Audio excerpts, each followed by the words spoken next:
Comme nous l'avons vu dans le chapitre précédent, la population se concentre dans certains foyers de peuplement majeurs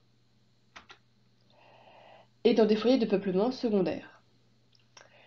A l'inverse, il y a des zones où très peu d'hommes résident, elles sont quasiment vides d'hommes, on parle de désert humain. Ces régions de faible densité ont plusieurs explications.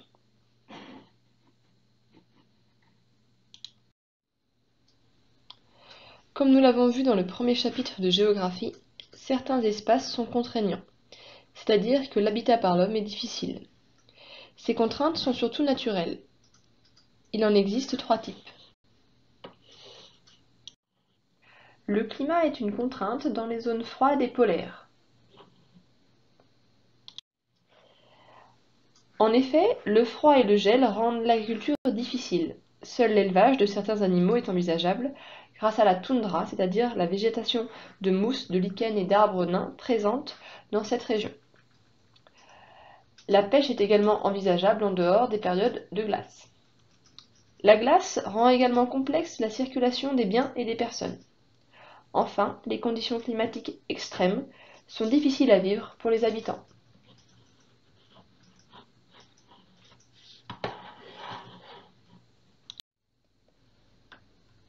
Le climat est également une contrainte dans les déserts chauds.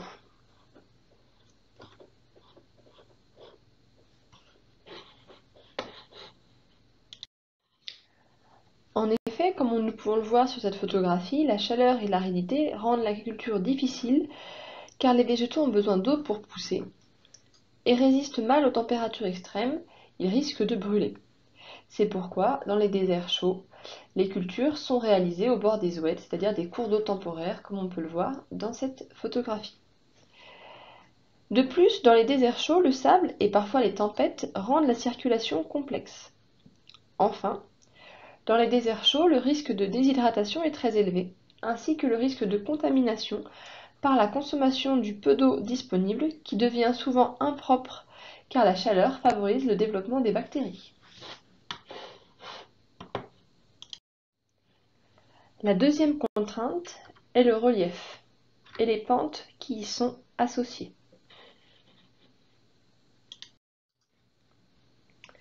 En effet, dans les montagnes pentues, l'exploitation du sol est difficile. Elle n'est possible que de façon manuelle et sans mécanisation.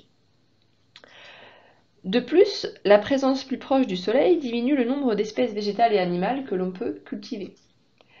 L'érosion plus forte du fait de la pente diminue également les espèces qui peuvent survivre dans ces milieux.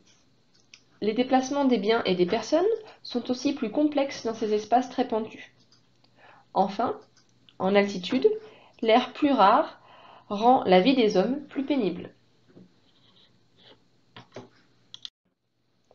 La troisième contrainte est due à l'insularité, qui provoque un fort isolement. Cet isolement rend difficile l'accès à diverses ressources et oblige les habitants à vivre en autarcie, c'est-à-dire à s'autosuffire. De plus, les îles sont souvent soumises à des risques climatiques et à une érosion plus forte.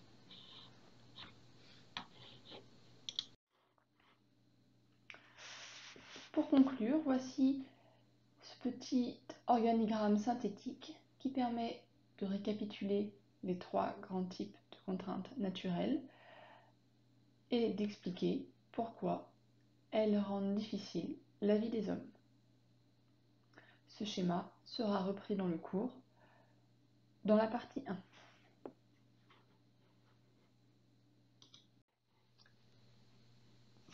Comme nous pouvons le voir sur cette carte, les espaces de faible densité correspondent aussi à des espaces agricoles cultivés.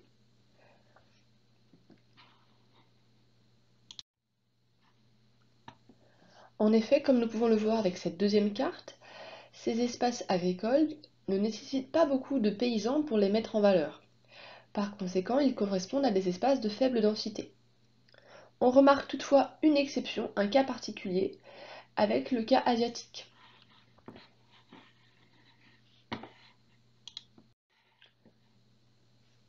Cette exception s'explique car en Asie, la culture dominante est la culture du riz.